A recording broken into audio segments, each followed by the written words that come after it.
What's up, guys? Welcome to Daily Dose of Reddit. This is your host, Zach, and today's subreddit is r/IDontWorkHereLady. This story's called, I Set Myself Up. There are a few details you need to know before the story can begin, and I apologize about it being long, but you get to see it in real time.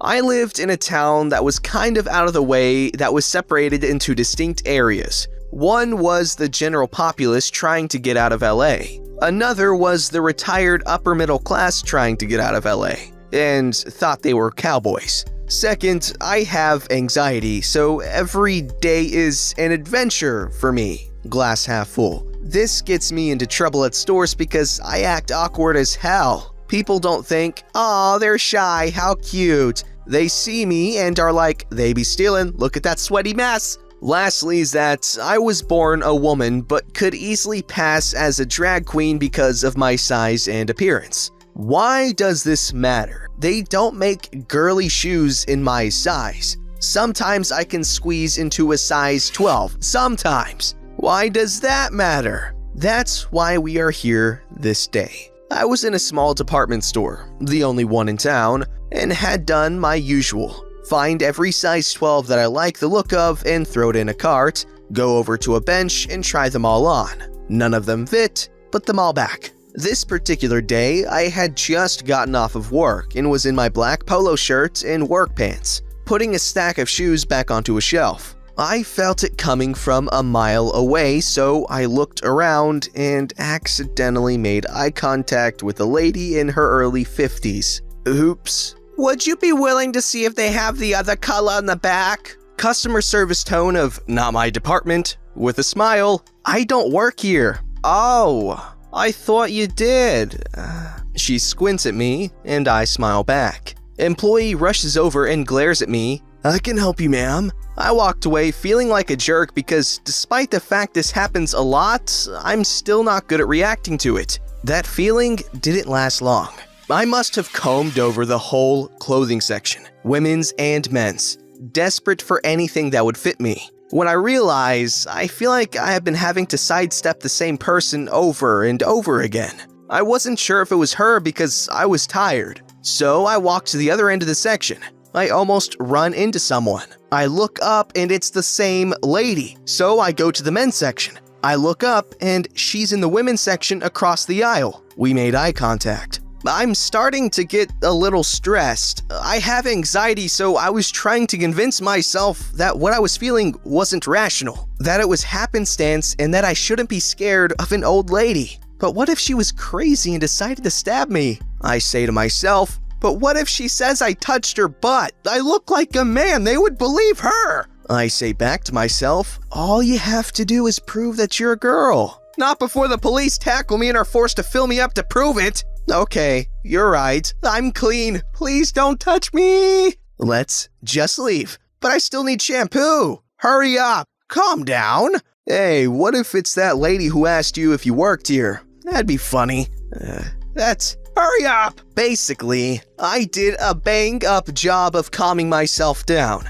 I race over to the soap section across the store, looking all around me to make sure she wasn't there. I grabbed my shampoo and started fast walking to the register when boom, there she is again, walking the opposite way. I mentally scream and we make eye contact and she makes a face like she just missed catching me as I take a wide berth around her. This store is known for being slow, but I try to pick the shortest line. I could tell that the people around me knew there was something wrong with me. I don't know if I was having an actual low-grade panic attack or if my face was just super flushed. The guy in front of me starts getting rung up when I feel a cart bump into me. I look up and it's the freaking lady. And I must have had a mortified look on my face because she kinda sees it and puts her head down. I'm done. I'm panicking and a high blood pressure filled haze. I look at the register, willing her to save me, call security, anything. I was probably super red and sweaty because she asked awkwardly,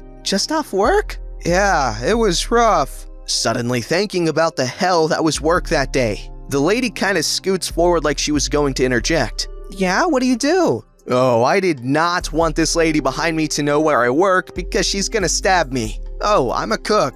Not lying, I just cook fast food. The cashier recognizing my name tag, "Oh, you work at Redacted. Hey, do you know Crystal? She used to work there." Me, shook, yeah, she's my manager over there." Realizing what I had done, I looked back at the lady who had stepped back and was looking down, red-faced. The rest of the order goes smoothly, and I get outside and just sit on the bench because I didn't want her to know what my car looked like. She comes out, we make eye contact again, and she even turned redder and slinks off to get to her car and drives off. I sit there for a minute, both because I'm still scared and pretty sure I just had a low-grade panic attack. I go through the stages of grief: shook, despair, sadness, anger, and logic. That bimbo was following me, trying to keep an eye on me so that when she finally found someone who worked there, she could tell them that I had lied to her about not working there. And when she realized her mistake, she got slightly embarrassed and scuttled away. Meanwhile, she gave me a panic attack, and there are no repercussions. Needless to say, I went home and this story's called "I Work Here, but That's Not My Job." I work at a fairly well-known tutoring center around my area. Our rates are pretty high, but we still get a lot of clients because we offer a very specialized program. I work here as an administrator as a part-time job, while earning my degree in the business field. I handle a lot of office work, as well as delegating the center as a whole. On what would have been a nice Tuesday afternoon, the devil Karen has finally made an appearance in my life. Here's the cast. Me, Karen, awful lady. Around 2:20, an hour before my center officially opens for students, Karen and her son, maybe 8 to 10, walks into the center. Not only that, she barges into my office without knocking or even a warning. I figure she must be in a rush, so I go out and greet her the way I typically do. "Hello, welcome to Learning Center. My name is OP. How can I help you today?" "I want to enroll my son here." "Okay, that would be no problem. Is there a program specifically you're looking for?" "Obviously, you think I'd take him here if he didn't need help?" "Oh, I'm sorry, ma'am. That's not what I meant." I start listing our services provided and tell them that there are steps to apply, such as an assessment test, a deposit, and an appointment slot, because our sessions are appointments only. I also mention our fees because they are slightly higher than other nearby learning centers. With no regard to the information I'd given her, Karen then proceeds to walk him out of my office and through the door to the class where most of our tutoring sessions take place. My tutors, who are in there prepping their lesson plans for the day, look at me confused, whereas I just shook my head. She tells him to sit down and that she will be back. Karen turns to me and says, "Okay, now go teach him. I'll be back in an hour, and I don't want any of those lazy tutors. I want you." "Sorry, I'm afraid I can't do that. I'm not actually a tutor. I'm an administrator here and handle primarily the paperwork." "Stop being so lazy. Why would you get a job at a learning center if you're not gonna teach?" At this point, my patience was almost non-existent. We weren't open for another hour, and all our appointment slots were already filled for the day. I know there was nothing I could really do to get rid of her since her stubborn ass was already beginning to walk out of the room. Okay, I'll tutor him, but at a rate of $250 an hour. Her mouth drops and she starts rambling about how that isn't what I said earlier and how dare I raise the price on it now. "You requested me specifically, and since I don't work as a tutor, I will need to promptly be compensated. I will also need a fee for $50 since you did not make an appointment beforehand." She starts turning red and going off about how no one has ever disrespected her this way and proceeds to threaten to take action by ratting me out to my manager. I walk away only to grab a card that has my manager's number. I give it to her and tell her to have a good day. She walks out with her son, fuming. Sorry it's not as interesting as other stories out there, but it's the first time anything like this had happened to me. Now, I'm of the opinion that not every story needs to have the hefty death toll that every other story tends to have, so I appreciate the realism your story provides, sir or ma'am. This story's called "You Don't Work For Us" ×2. This is kind of a weird one, so apologies if it doesn't fit exactly. When I was a kid, my mom worked from home, and we had a telephone with 2 lines going into it, one for the house and one for her work. We also used to have a Green Giant a couple towns over. The last 2 digits of our phone numbers were transposed, 16 for us and 61 for them. About twice a month, someone would call at any and all hours of the day and night asking if they had to come in or what time they should be there. Being that my mom had her business, when this first started, she was confused as hell. Most people would naturally apologize profusely, but a lot of times people would hang up, then immediately call back again because of a misdial. It went on for 8 years. At some point, Mom started screwing with the people and telling them that they could have the day off, or that they should come in when they didn't have to. In hindsight, I guess that was kinda mean, but she did call Green Giant to complain nicely that their employees were derps. Then we moved out of state. She got a new number for the business and people immediately started calling asking if they could come in for a job interview, what time we open or close, and if the position was still available. Of course, Mom would reply with, "No, we're not hiring," and everything she thought was aimed toward her business like her actual business hours,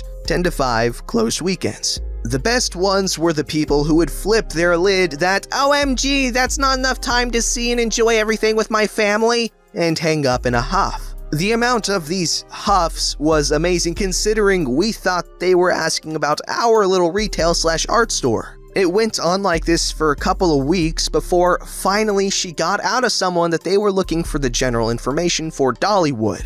Think like a tiny Six Flags theme park. Again, the numbers were almost identical, which was only made worse one summer when the local newspaper printed the wrong number for Dollywood in their want ads. People were downright mean, like the screw-up was our fault. I answered phones a lot working that summer too. Some would not accept it wasn't the business that they thought they were calling, despite us answering with our business name. Others argued that what they called was the right number, so clearly it was our mistake we didn't get the hiring memo. I guess they thought we were a department of Dollywood? And how dare we slander poor Dolly's name like that, pretending to be her business? After about 3 months of dealing with crap and insults, Mom changed her number. We did call the paper to ask if they'd fix the newspaper ad, but they never did despite saying they would. To this day, I'm paranoid of answering numbers I don't recognize. Okay, so this was actually a very unique twist to the whole I Don't Work Here Lady formula, I guess. It's cool seeing stories like these, and it kind of reminds me of my current number, which I've had since 2014? Anyways, the dude who had my number previously, his name is Rich or Richard, whichever one. And consistently, I think the last time I got a text was like last month or something. Every once in a while, I'll get a text saying, "Hey Rich, da-da-da-da-da." I'm just like, dude, how have you not texted this dude for like 5 years and now you're texting him again? Like, the messages I would get, they're super casual, okay? And so I've had this number for 5 years, and if they haven't texted him for 5 years, why are they being so casual? Okay, if you're being that casual, you should know that this is not his number anymore, right? Like I'll get something like, "Hey, what are you doing for dinner?" or something like that. Or one time I got a super dramatic message and I was like, dude, it was a freaking essay filled with unparalleled vulgarity. Okay, it was just insane, but it was kind of funny because he was like, "Anyways, Rich, don't believe anything this dude's saying," or something like that. And I was like, this isn't rich, this is poor. It's just the juxtaposition was so funny because the original message was like 3 Odyssey lengths long, and I'm like, this isn't rich, this is poor. I don't know, I'm funny. This story's called "I'm Here for an Interview. I Don't Work Here, Ma'am." This happened a while ago, and I thought, why not talk about it? The thing was that I'm in the hospitality industry. Not gonna state which exactly, but the idea is that the place is really classy, expensive, and is at a touristy area. For my interview, I technically had to talk to the HR manager first before talking to the department manager. After talking to the HR manager, I was brought to this room where it was not too filled with customers. But the main idea is that there's people. I had to wait for the department manager to come, so the first bright idea was that, oh, why not explore the room? HR was cool with me exploring the room. Now, I was exploring the room, pretty amazed with the stuff there. The servicescape and the ambiance was really nice and all, and I was looking around when I walked past this lady. The lady suddenly called me and asked, can you get me a glass of water for my child? I was honestly really surprised since the clothes I was wearing was not similar to the place's uniform at all. I was wearing a black blazer, formal and all, but the employees' uniforms were not black. Well, I couldn't say I was working here because that might cause the lady to explode at me when I was at an interview. I decided to get a glass of water for the child, making sure it was not too full and that the child was holding the glass with 2 hands. The lady followed by asking if she could have some creamer. Now I looked at the table. There were no creamers. I don't know where it is. I don't work here. I said sure and asked for one of the employees to get creamer for the lady instead. I immediately went to sit down and just wait after that. It was really awkward. I didn't really know what to do after that, honestly. Surprisingly enough, while I was still waiting for the department manager, the lady was nice enough to come close to where I was sitting and said sorry to me. I just acknowledged it and said no worries and all, but it was just awkward after that. Cuts to the ending. I am hired by the place, but I will be working in another department instead. I'm honestly happy since the other department looks really tiring but fun to work at. I'm honestly thankful that I'm hired now, so cool. This story's called Didn't Get Arrested Because the Officer Thought I Did Work There. This happened about 6 years ago, right before my old car gave up the ghost. The turn signal knob had gotten caught on my coat about a week prior to this and had snapped completely off, sadly taking with it my ability to turn on my headlights. I was leaving my job that night and had to be parked up the road. As I had needed to do for the previous week, I brought a pair of needle-nosed pliers with me so that I could jam them in the steering column where the turn signal knob used to be and manually turn on the headlights. As luck would have it, I had a bit of trouble getting them on that night but managed to turn them on right as a police cruiser drove past me on the road. Must have seen my ass half hanging out of the car, jamming something into the steering column because as he rounded the corner and went out of sight, I saw reflections of red and blue lights flashing in the trees.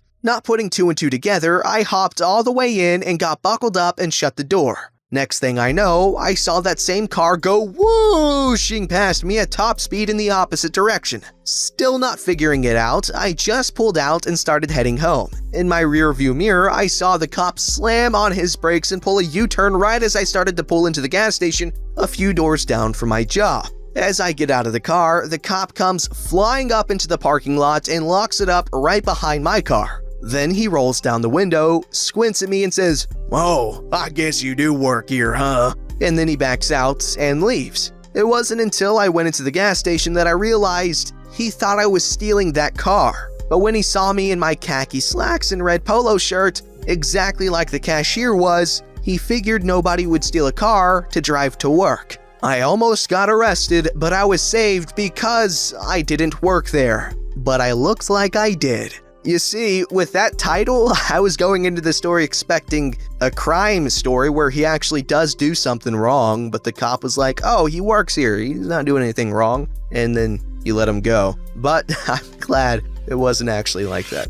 Don't forget to like, subscribe, and hit that bell to never miss an episode.